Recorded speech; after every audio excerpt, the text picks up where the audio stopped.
नमस्कार, मैं professor Narendra Kumar Pandey, physics department Lucknow विश्वविद्यालय से।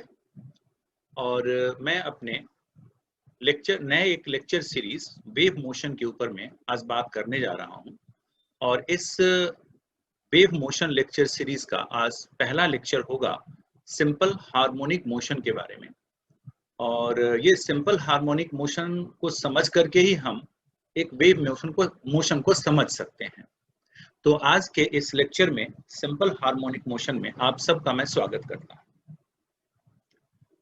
ना, एक सिंपल हार्मोनिक मोशन होता क्या है? ये पीरियोडिक मोशन है, स्वाभाविक है, लेकिन हर periodic motion simple harmonic motion नहीं होता है। ऐसा पीरियोडिक मोशन जिसमें जब बॉडी अपने मीन पोजीशन से डिस्प्लेस होता है तो उस पर लगने वाला फोर्स या उसका एक्सेलरेशन हमेशा ही नेगेटिव ऑफ डिस्प्लेसमेंट के अगर प्रोपोर्शनल होता है तो वो मोशन सिंपल हार्मोनिक मोशन होता है। यानी simple harmonic motion is a special type of periodic motion in which the restoring force on the moving object is directly proportional to and opposite to the object's displacement vector. अब यहां समझने की बात यह है कि ये सिंपल हार्मोनिक मोशन है। तो सवाल यह कि पहली बात कि हम इसको सिंपल क्यों कहते हैं? किसी भी पीरियोडिक मोशन में इसकी संभावना है कि मीन पोजीशन के दोनों तरफ में एम्पलीट्यूड का वैल्यू सेम नहीं भी हो सकता है, लेकिन अगर मीन पोजीशन के दोनों तरफ उसका एम्पलीट्यूड का वैल्यू यानी मैक्सिमम डिस्प्लेसमेंट का वैल्यू सेम होता है तो ये मोशन एक सिंपल मोशन कहलाता है। और ठीक इसी तरीके से जैसे कि हम सारे के सारे सिंपल हार्मोनिक मोशन को साइन या कोसाइन फंक्शन से रिप्रेजेंट करते हैं। ये साइन या कोसाइन फंक्शन हार्मोनिक फंक्शंस होते हैं और इसलिए इसको हम हार्मोनिक मोशन भी कहते हैं। यानी सिंपल हार्मोनिक मोशन का मतलब है, सिंपल का मतलब दोनों तरफ में एम्पलीट्यूड बराबर, और हार्मोनिक इसलिए क्योंकि हम इस मोशन को साइन और कोसाइन फंक्शन से रिप्रेजेंट करते हैं। तो ये तो हुई नोमेनक्लेचर की बात।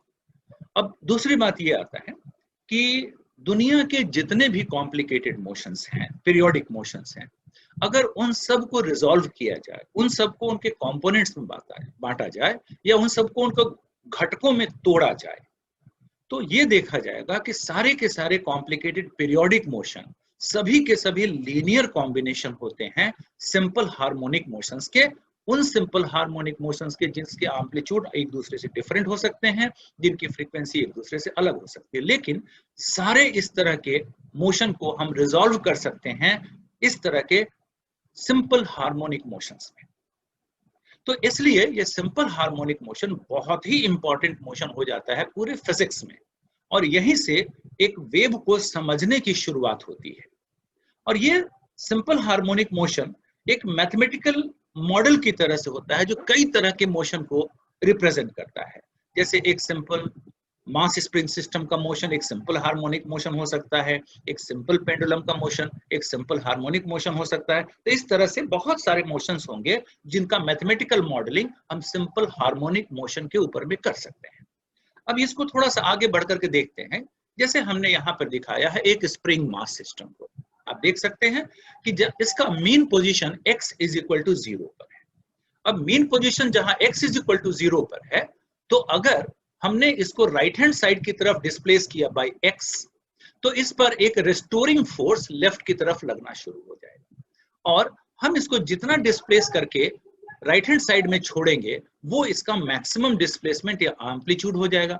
और x अगर हमने डिस्प्लेस किया है या x is equal to a किया है तो इसकी पोटेंशियल एनर्जी हाफ के a स्क्वायर होगी। जनरल फॉर्मूला होता है हाफ के x स्क्वायर। तो a अगर एम्पलीट्यूड हो गया जहां मैक्सिमम डिस्प्लेसमेंट हमने किया तो इसका टोटल पोटेंशियल एनर्जी अपने मैक्सिमम डिस्प्लेसमेंट के पोजीशन पर हाफ के a स्क्वायर हो जाएगा। अब अगर हमने इसको वापस छोड़ दिया तो इसकी पोटेंशियल एनर्जी इसके काइनेटिक एनर्जी के रूप में कन्वर्ट होना चाहेगी, और जैसे जैसे ये मीन की तरफ बढ़ता जाएगा इसका पोटेंशियल एनर्जी घटता चला जाएगा और काइनेटिक एनर्जी बढ़ता चला जाएगा। और फाइनली जब ये मीन पोजीशन पर आएगा तो पहली बात मीन पोजीशन यानी इक्विलिब्रियम पोजीशन पर फोर्स 0 हो जाएगा। दूसरी बात सारी की सारी पोटेंशियल एनर्जी मीन पोजीशन पर पूरी तरह काइनेटिक एनर्जी में कन्वर्ट हो जाएगी, और इसलिए हालांकि यहाँ पर फोर्स 0 है, x इज इक्वल टू 0 पर फोर्स 0 लग रहा है, लेकिन अपनी काइनेटिक एनर्जी की वजह से ये जो मास है इस मीन पोजीशन को ओवरशूट कर जाएगा, पार कर जाएगा और इस स्प्रिंग को कंप्रेस करना शुरू हो जाएगा। तो आप देखिए ये 0 पर आने के बाद फर्दर कंप्रेस करने लगेगा। अब ये देखिए मीन पोजीशन से जैसे ही लेफ्ट की तरफ में डिस्प्लेसमेंट हुआ, इस पर लगने वाला रिस्टोरिंग फोर्स ये राइट हैंड साइड की तरफ हो गया, यानी अब इसको फोर्स दाहिनी तरफ में खींचना चाहेगा, इसके मीन पोजीशन की तरफ खींचना चाहेगा। अब मीन पोजीशन पर ऑल एनर्जी जो था वो काइनेटिक एनर्जी था। फिर अब जैसे जैसे ये ज्यादा से ज्यादा कंप्रेस करेगा, इसकी काइनेटिक एनर्जी पोटेंशियल एनर्जी में कन्वर्ट होने लगेगी और फिर लेफ्ट हैंड साइड में मैक्सिमम डिस्प्लेसमेंट यानी एम्पलीट्यूड पर जब पहुंचेगा तो उस समय में इसकी सारी की सारी काइनेटिक एनर्जी पोटेंशियल एनर्जी के रूप में कन्वर्ट हो जाएगी। इस तरह से अगर हम ये मान करके चलें कि जिस सरफेस के ऊपर पे ये मोशन हो रहा है, ये सरफेस फ्रिक्शनलेस है, तो वैसे में ये सिंपल हार्मोनिक मोशन कंटिन्यू करता रहेगा इनफाइनाइट टाइम के लिए। और मीन पर इसकी एनर्जी टोटल काइनेटिक एनर्जी होगी और एक्सट्रीम पर यानी जहां एम्पलीट्यूड का वैल्यू के बराबर उसका डिस्प्लेसमेंट हो जाता है, वहां पर इसकी एनर्जी टोटल पोटेंशियल एनर्जी के रूप में हो जाएगी। तो इस तरह से और बाकी सभी जगहों पर एनर्जी काइनेटिक प्लस पोटेंशियल के रूप में। तो अब हम इसको थोड़ा समझने की कोशिश करते हैं मैथमेटिकली। तो हम ये देखते हैं कि अगर हम इसको देखें कि भाई F है रिस्टोरिंग फोर्स, तो ये -x के प्रोपोर्शनल है, और जब हम प्रोपोर्शनैलिटी कांस्टेंट हटाते हैं तो यहाँ पर k हम इंट्रोड्यूस करते हैं, यानी F is equal to -kx, यानी F is equal to mass into acceleration, acceleration को d2x dt स्क्वायर लिख सकते हैं इसको टू -kx, तो d2x dt square is equal to -k upon m into x। अब इसको हम एक कांस्टेंट मानते हैं ओमेगा स्क्वायर, तो ओमेगा को लिखा जा सकता है √k अपॉन m। अब यहाँ हम इस एक्सप्रेशन को अगर सॉल्व करें, सेकेंड ऑर्डर डिफरेंशियल इक्वेशन को सॉल्व करें, तो हमारा जो सोल्यूशन आएगा वो x is equal to a cos omega t plus phi आएगा। यहाँ a एम्पलीट्यूड है और ओमेगा एंगुलर फ्रीक्वेंसी और फाई को हम इनिशियल फेज कहते हैं। अब यहीं पर एक बहुत बड़ा कैच आता है जो हमें समझना होगा कि भाई ये मोशन तो यहाँ लीनियर सिंपल हार्मोनिक मोशन है, और जिसको ओमेगा टी प्लस फाइव को हम फेज कहते हैं, पार्टिकल का फेज। तो ये पार्टिकल का फेज एंगल के टर्म में हम इंडिकेट कर रहे हैं। ये मोशन लीनियर मोशन है और हम पार्टिकल का फेज एंगल के टर्म में इसको इंडिकेट करते हैं। तो ये कैसे होता है, इसको हम लोग बाद में समझने की कोशिश करेंगे। थोड़ा सा और आगे बढ़ करके हम ये देखने की कोशिश करते हैं कि एक और हमारे पास में है एक सिंपल पेंडुलम। सिंपल पेंडुलम का ऑसिलेशन हो रहा है जैसा आप देख रहे हैं, और इस ऑसिलेशन का एम्पलीट्यूड अगर बड़ा होगा तो ये मोशन सिंपल हार्मोनिक मोशन नहीं होगा।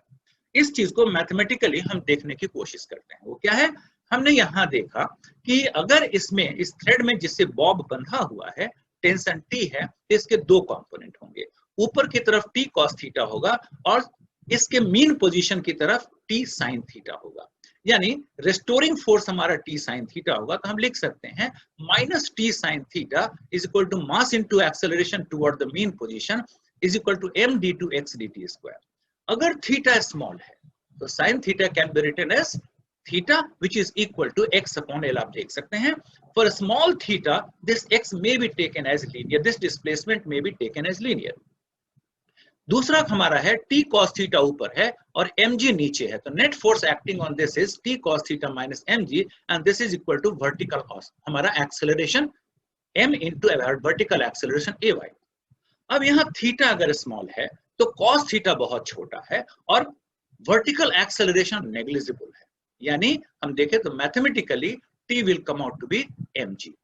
यानी हम इस वाले एक्सप्रेशन में T का वैल्यू mg रख दें और sin थीटा का वैल्यू x by L रखें, तो ये हो जाएगा minus mg x upon L is equal to m d2x dt square. अब d2x dt square is equal to minus g upon L into x। Again ये constant है g और L, तो हम इसको ओमेगा स्क्वायर कांस्टेंट रख सकते हैं। Omega is equal to under root g upon L। ये ओमेगा एंगुलर फ्रीक्वेंसी है और ये एंगुलर फ्रीक्वेंसी होता है अगर इसका टाइम पीरियड T है कैपिटल T, तो this omega is twice pi upon capital T।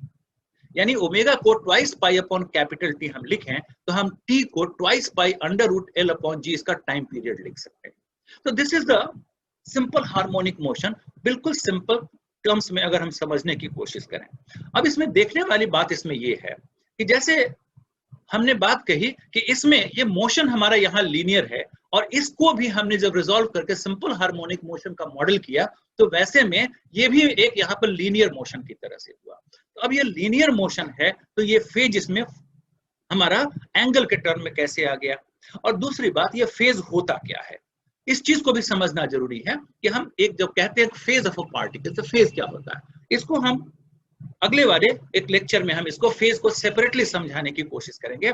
इस वक्त के लिए thank you for your kind attention, और हमारे सेकंड वाले लेक्चर में वेव मोशन का आप देखिए कि फेज होता क्या है, और बड़े ही इंट्रिकेट और डेलिकेट टर्म में, बड़े ही सिंपल टर्म में मैंने उसको उस वाले लेक्चर में समझाने की कोशिश की है। Thank you very much.